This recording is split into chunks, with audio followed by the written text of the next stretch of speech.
Good afternoon, everyone, and welcome. I'm Michael Butler, Sales Director at Brightspot Incentives and Events in Irving, Texas. Thank you for joining us today for this webinar exploring our recent successes with transforming key clients' in-person international sales kickoffs into virtual conferences. As a reminder, please feel free to send in your questions via the Q&A feature anytime during the webinar. We'll be answering them live at the end of the presentation, so don't miss that. Now, let me welcome my co-hosts. Joining me today are Holly Swansea and Nicole Chatham. Both are superhero senior program managers here at Brightspot, and our strategic partner, the indefatigable Michael Arp, co-founder and president at Bright AV. Let's jump right in. Wait, where do we start with virtual or hybrid events? Seems to be the question we've all faced over the past year in considering a pivot into this new virtual frontier. I'm reminded of a selling opportunity late spring, faced with having to convert a client's global sales and marketing kickoff to a virtual event. Sam, the chief revenue officer, captured it superbly. So let's just go to his quote and his hesitancy of switching from an entirely in-person live meeting to a meeting with virtual attendees and in-person production and presenters. Sam said, "I've done SKOs live and in person for over 20 years. I'm highly skeptical that a virtual event will achieve our goals. The key reasons for this skepticism are difficulty in making meaningful connection virtually, lack of social time to build lasting relationships, and ultimately, and his biggest concern was questioning the level of professionalism overall for the event, so especially the attendees' perception. Will the technology work? Will it be a world-class experience for attendees? How? Show me." So that's what we're going to do here today together, and just like we did for Sam that day. Let me turn it over to Holly to discuss the situation we faced along with some key challenges along the way. Holly? Hi, Michael. Thank you. And you're right. That was superb on Sam's part. Hi, I'm Holly from Brightspot. I, along with Michael, collaborated with a client on transforming their ECI in-person sales and marketing global kickoff into a virtual one.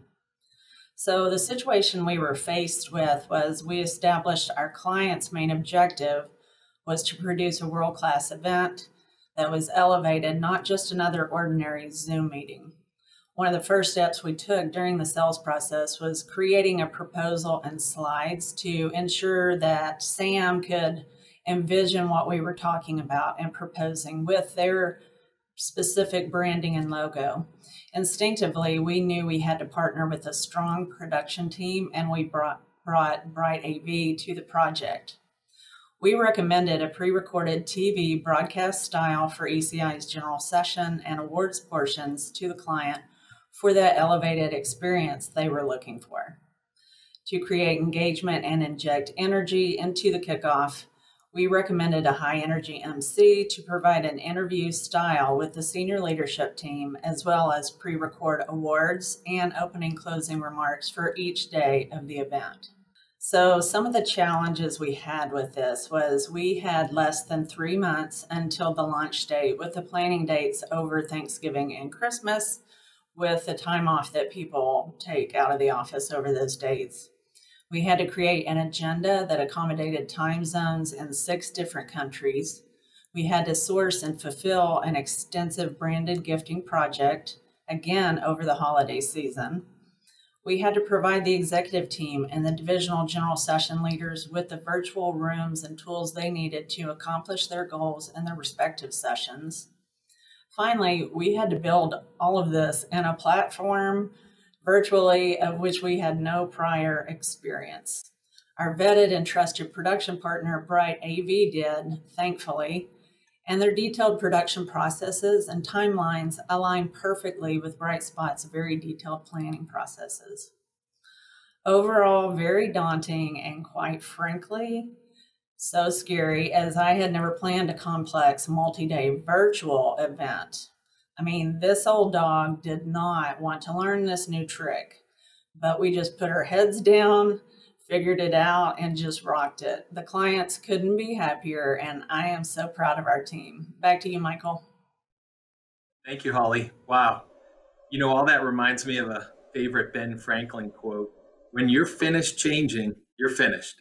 Ben may not have been an event planner, but his words echo true today more than ever. Well done, Holly and team.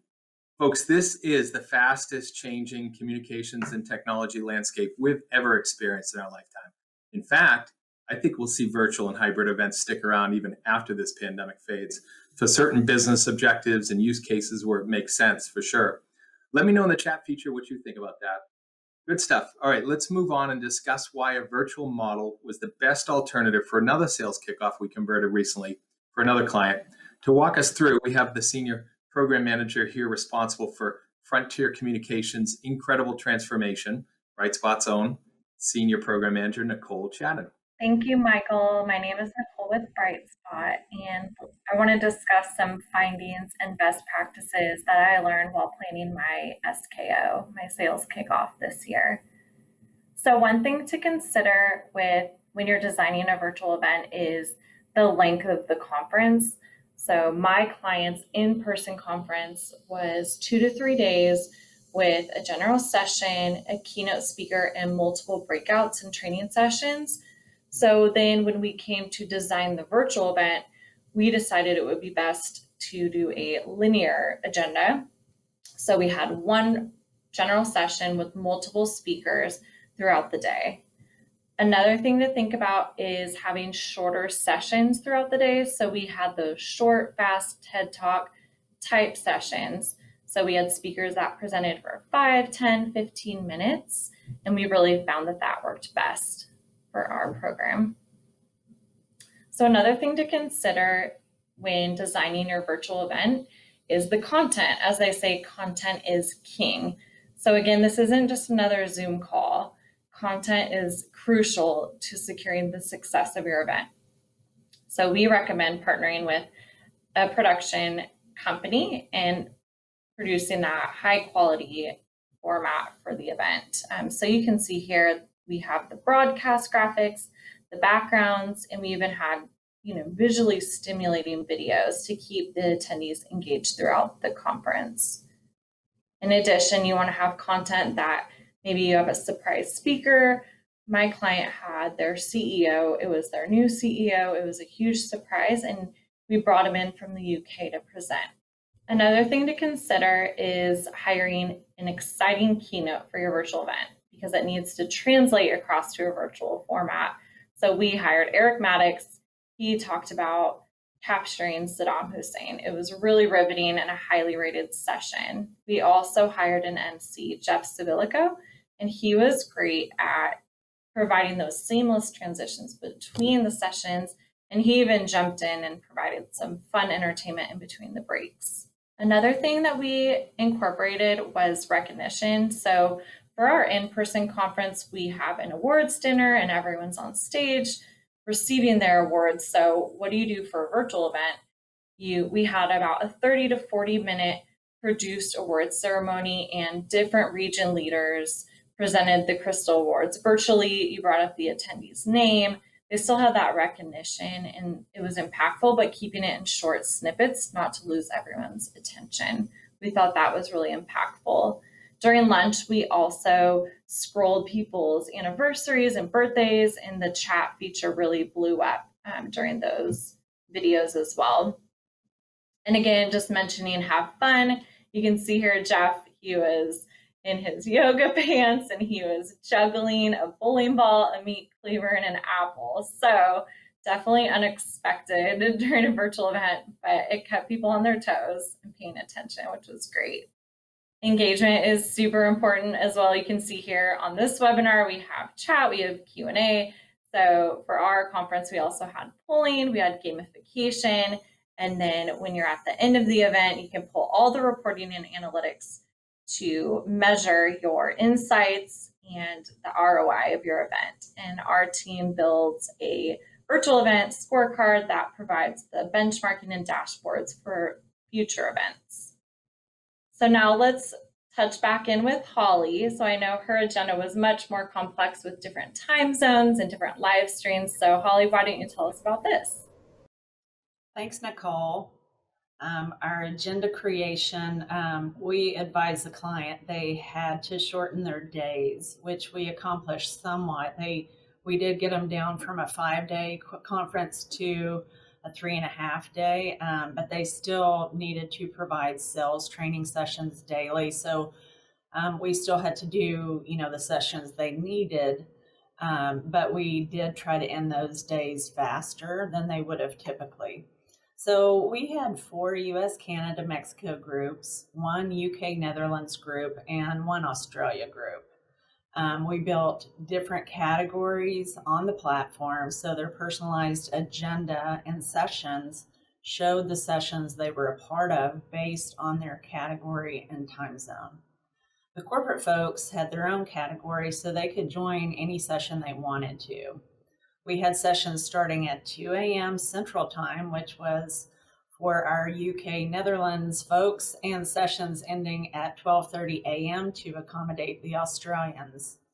The times on their agenda showed up in their country's time zone, which is a great feature of the platform. Thanks, Holly. So now let's talk about virtual event milestones. Time is really of the essence when you're planning virtual events. We say that about 4 months minimum is required to plan a virtual event. So virtual events are much more production heavy, and so much of the heavy loading goes on before the event.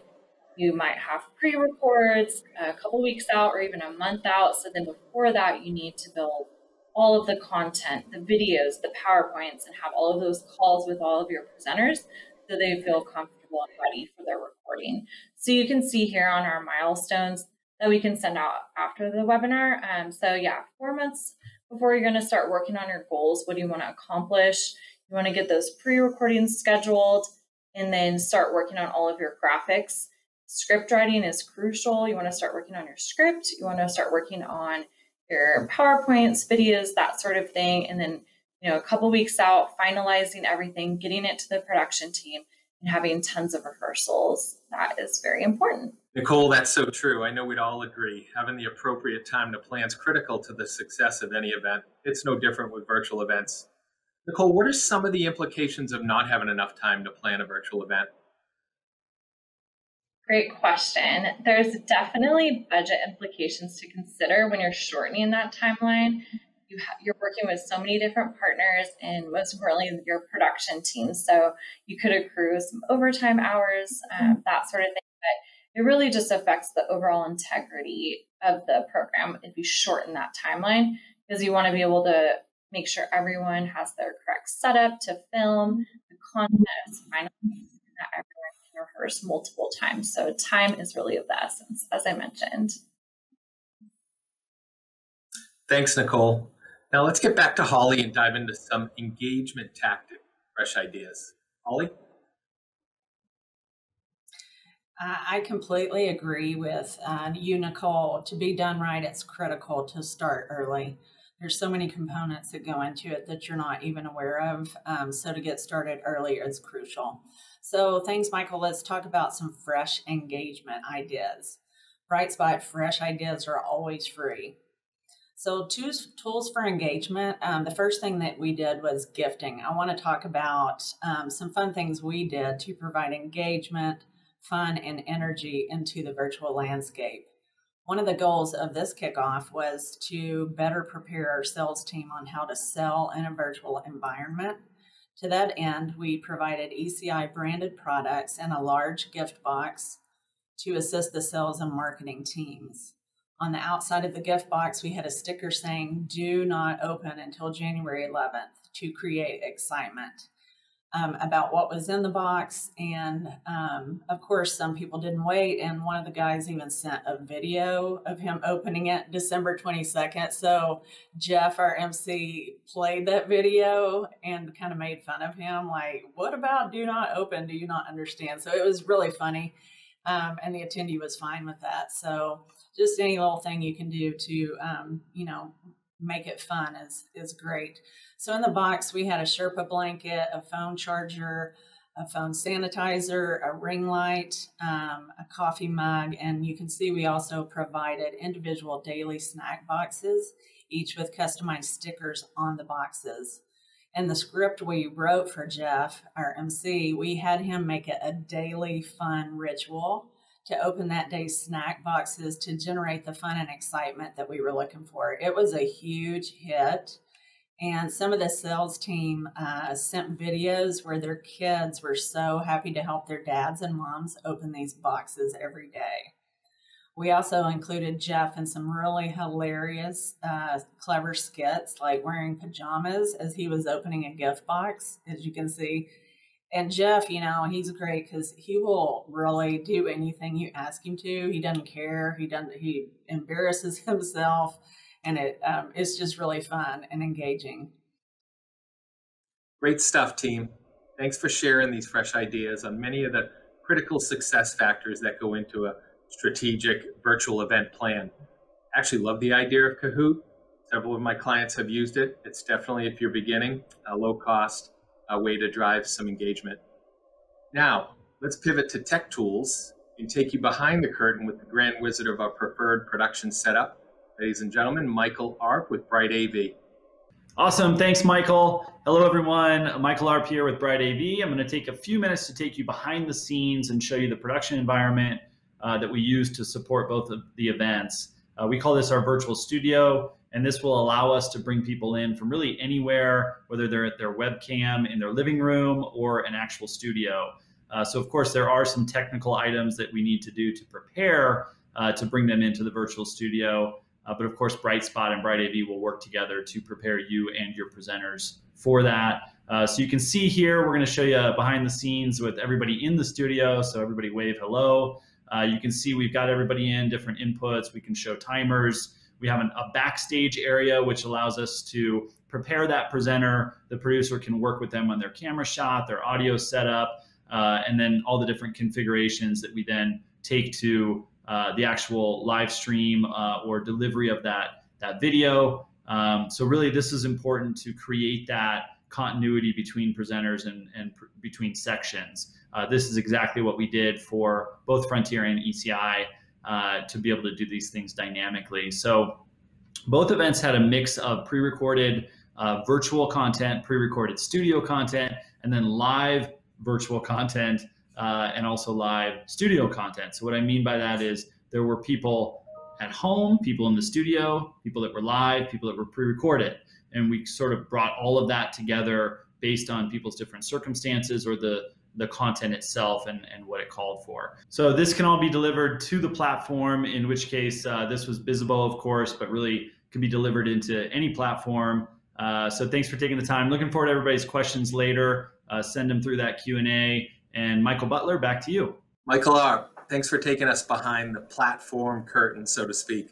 For my fellow sales folk in the audience and planners needing to convince the skeptical economic buyer in the room with you, like Sam at ECI for me, I hope you too had that aha moment many have had when they see these tech tools in action.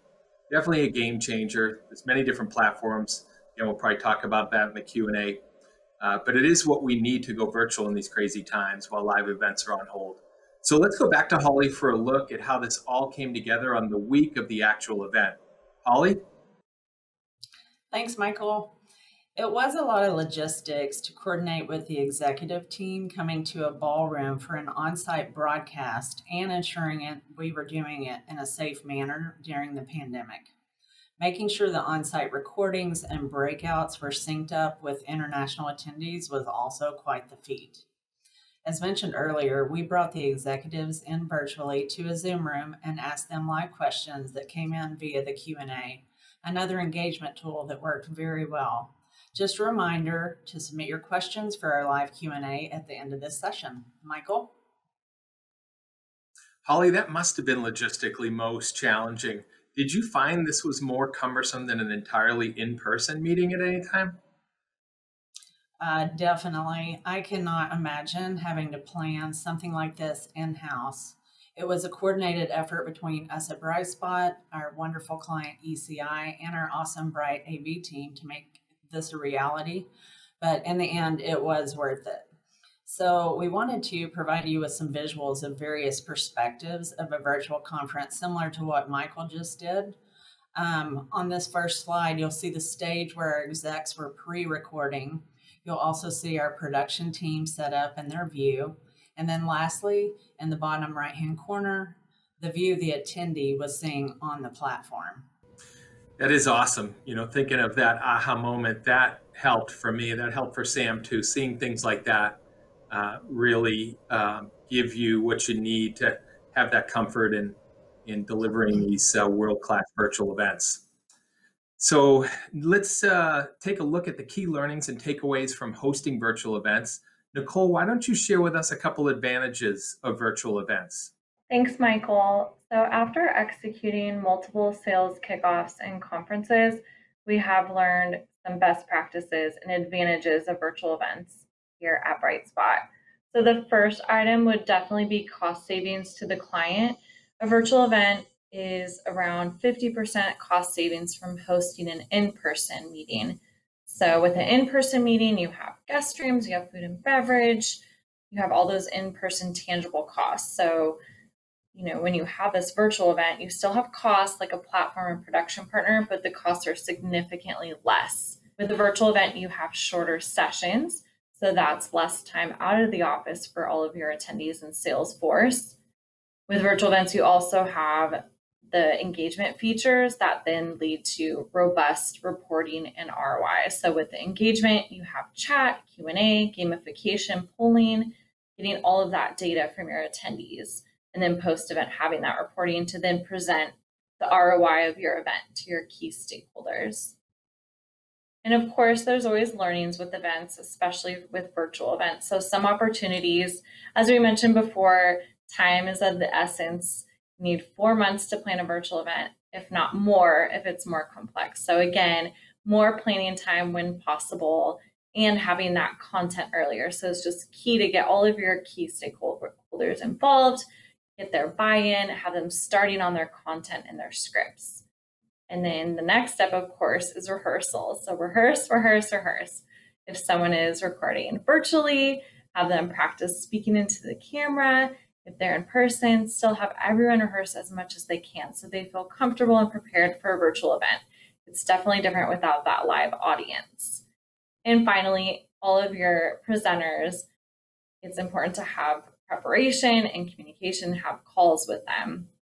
So all in all, our sales kickoff went very smoothly and it was well received on the attendees' end. The content was engaging, impactful, and it really, really went well, as well received by everyone. So it was a team effort between our amazing clients, BrightAV and Brightspot. Holly, did you have any other pointers you want to add? Thanks, Nicole. Yes, I learned we need more time to plan. For a multi-day, multi-country and time zone, complex virtual kickoff, I recommend at least 4 to 6 months lead time. There is more pre-planning and content management that goes into a virtual conference. Content collection, script writing, speaker rehearsals, speaker tech checks, moderator meetings, attendee platform, instructional videos, etc. Educating the client on why all the speaker presentations, outlines, and slides are needed so much earlier than an in-person is critical. It's not like they can just show up to their breakout room, plug in their memory stick, and go. We have to have this early so we can get it loaded onto the platform and the tech can do what he needs to on his end to be ready. Also, if you don't do these things, it adds significant cost to content management hours and pre-recording budgets. So just keep that in mind. During the discovery process, you must know how many speakers for the various sessions and what they plan to do. Our half-day pre-recording time slot turned into 2 full days of pre-records, which increases production, meeting room rental, etc. We can definitely help you with that as we have others now. So as Nicole said, shorter sessions. People are like, squirrel, they're just not as engaged. So you just have to keep these sessions shorter and throw in engagement, MC, live Q&A, gifting, polling, everything you can to keep them engaged. So our survey responses were glowing and we're pleased by how positively it was received. However, while the attendees thought for a virtual event, it was very professionally produced, the majority still want to have a face-to-face meeting the next time. Virtual meetings will never be a true replacement for in-person, but having the option of a virtual meeting is very valuable in the meantime. Take it away, Michael. Thanks. Wrapping up this section, my key takeaway on virtual is what Sam said after it was all said and done. You remember Sam, he was the skeptical CRO earlier at my client. Here's Sam's testimonial after the event. We took the chance and went 100% virtual for 2021 SKO, and I have to admit, it far exceeded my expectations and has me considering a hybrid event next year. The production professionalism was top-notch, and Brightspot did a great job delivering an MC, creative ideas which personally connected with the audience as if we were all together. I think we can all agree, we're eager to meet back up in person sooner than later as live events come back, and they will. But if you do have to do a virtual event or a hybrid or elevate a casual Zoom meeting, then we hope you found many of these things today helpful. Thank you, Holly, Nicole, Michael Arp, and the great team at Bright AV. In our last few minutes, let's move into the live Q&A segment together.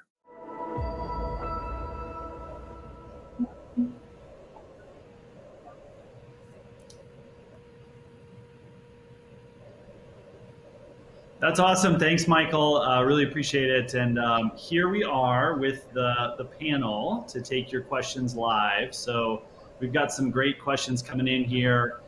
Keep them coming. That Q&A feature is open to the right of the live stream window. Click Ask a Question, and then you can type your question in there. If you see one in there that you like, you can vote it up.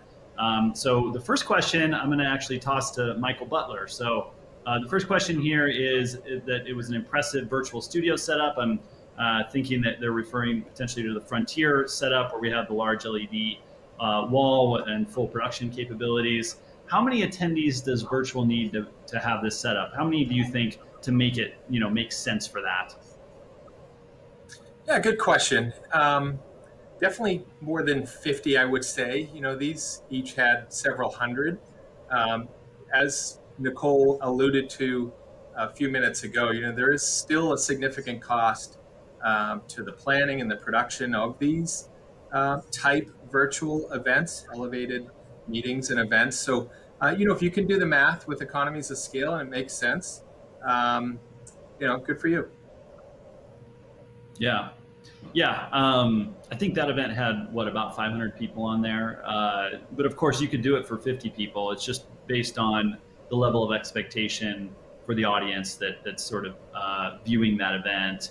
The next question is about production. So production staff on site for Frontier. Yeah, great question. So a couple of the photos you may have saw, we had what you would traditionally have back of house, front of house. So the entire production team was sort of in the ballroom with the event. There was about a dozen team members on the production side, everyone from, the producer show caller to a prompter op to, graphics, video switching, audio engineer, stage manager. We really had a full production crew there. And then of course, Brightspot had, 6 to 8 people on site as well to sort of manage. We had a COVID compliance officer. We had the folks that were interacting with F&B and managing, the rooms that we had, managing the executives coming in and out of the right recording times. There was a lot of activity. I think the total staff was probably upwards of 20 between the two teams for that event. Would you agree, Nicole? Yes, I completely agree. We had tons of our Brightspot staff on site to help with all of the different engagement features and gamification and pulling reporting to make sure everyone was logged in. So we are definitely staffed up, which was helpful for the success of the program. Yeah, and I think we probably had about, I would say, 20 or so presenters come through that studio as well over the course of a couple of days. So yeah, great questions. We still got a few more coming in. The next one, Holly, I'm gonna kick it to you. This is the most popular question now. Would you say gifting is more important for a virtual hybrid event as opposed to an in-person event? What are your thoughts on that? Yes, I agree. I think it is a critical piece of a virtual event. It's just another way you can have the whole group feel inclusive. and be part of a group and have fun opening those gifts daily with one another. And Jeff, it was able to, like on one of the days, the opening session was him stuffing his face with all of the snacks. And then, it kind of caught him going, and so it was funny. It's a really good way. And I think for an incentive trip, gifts are critical as well, but for a virtual, yes, I think gifting is, I don't think it's a budget item you should scrimp on. Yeah. Awesome. Thanks, Holly. And great questions, everyone. Keep them coming. So Amanda's asking, do you track the number of attendees live throughout the conference to learn ways to improve engagement? Yeah, sort of what Nicole was just referring to. I'll let her kind of answer this in a minute, but I'll address it really quick. There's certainly analytics to identify, are the right number of people watching the stream or watching, the event. Typically, you get anywhere from 40 to 75% of what you would think you're going to get to watch it, depending on if it's sort of an external marketing event versus an internal sales kickoff like these were. We had great attendance for both events, but there are always ways to monitor those numbers and make sure that you're not losing people due to confusion or something like that. So Nicole, what are your thoughts about that? I agree. So definitely recommend you can pull different reports to see for each session how many people are logged in. If anyone's missing, and you need to give them a little nudge to come log into the session. So we thought that was really helpful. And then obviously if more sessions are more popular, you can be tracking that as well. And then anything with the engagement features, like we're on the chat right now, you guys are sending in questions. So all of that can also be tracked and pulled and analyzed post-event to see those behaviors and insights for your attendees to then make adjustments for future events, which is great. Yeah, awesome.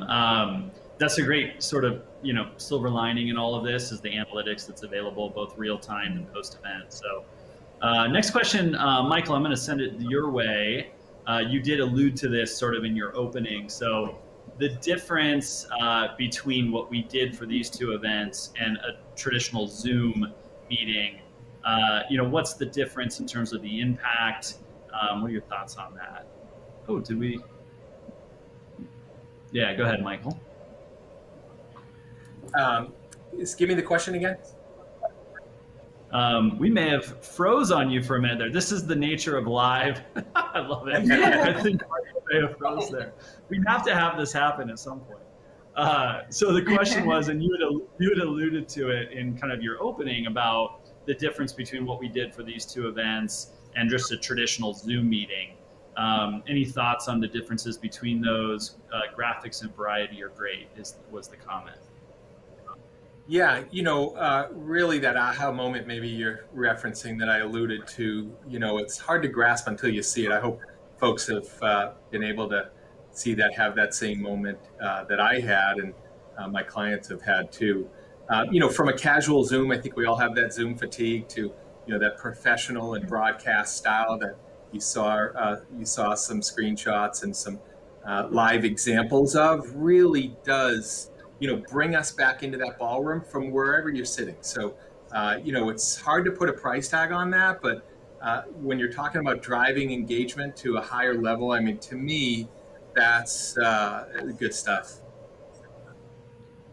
Awesome. Yeah, and I think what we're doing right now, you see the difference. We're producing this through the virtual studio that I talked about earlier, and people are tired of Zoom. Right. So that's one of the reasons why we do it this way is you're not just a talking head with a slide. This is a little more dynamic and allows us to do the music and the animations and the things that sort of elevate that production value. So great question. The next question is about including a hybrid element for a live event. So I can speak to the technology piece of that, and then I'm going to open it up because I'm not sure which one of you would want to address that. So This is obviously what we're faced with 2021 with we want to get back into ballrooms, we want to have meetings in that way, but we know that there's going to be attendees and also presenters that can't join that live event. So what we're seeing a lot of is a specific room or session, maybe it's the general session, being broadcast. And so adding the technology that's needed to broadcast that specific room comes with a cost. It can be anywhere as low as $500 up to probably $5,000 or $10,000, for that specific room, depending on a number of things, whether you're adding multiple cameras or you already have them in the room, the live stream encoder itself. Does that stream look different than what you're seeing in the room? Are you adding graphics like we've done here today? Or is it just whatever they see in the room is what they see in the live stream, right? So there's a lot of different variables there. And then the flip side of that is bringing somebody in to present that couldn't come. So we see that as an opportunity too, or somebody that got sick and couldn't make the flight. So those are all the things that we're definitely prepared to address and have already been addressing with some hybrid events. So I don't know if the Brightspot team wants to add on from a sort of planning perspective. I know hybrid can impact that as well. Yeah, I'm not doing very good at moderating, because I should be saying, but Nicole's just volunteered. There we go. I'll volunteer.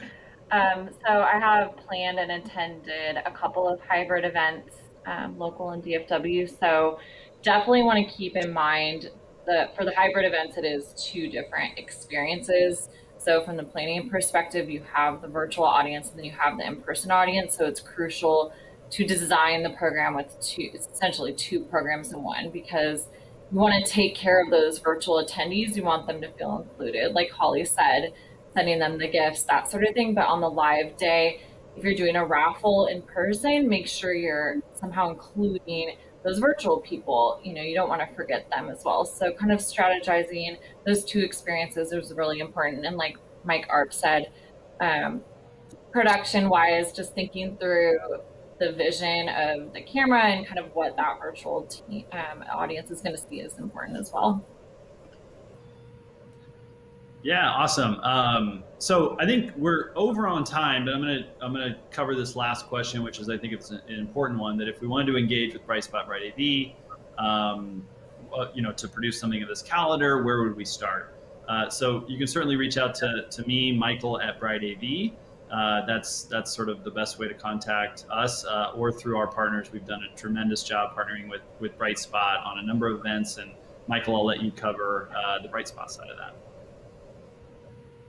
Yeah, thanks. Yeah, we've got a process driven here at Brightspot. So we've got we can DDX process. First D is discovery. So just starts with having that discovery conversation. We'll bring the questions to that conversation. So we can run you through 30 minutes and get enough information we need to turn around that second D, which is designing a recommended tailored solution. Holly said earlier, our ideas are free. We mean it up to that point. No obligation, no charge. We'd love to explore those opportunities with you and help you elevate your event. And, we're flexible. So if it's a turnkey service you need or a la carte service, we can pick that apart and make sure it is the right fit. But yeah, let us know. We'd be delighted to help in any way we can. That's awesome. Great. Well, thanks, Holly, Nicole, Michael. My name is Michael Arp. Really enjoy working with you guys. Any other final thoughts before we sign off? Have a great day. Cool. Thank you. That's the long goodbye of virtual. Yes. Thanks, everybody. Have a great day. Thanks for tuning in. Bye.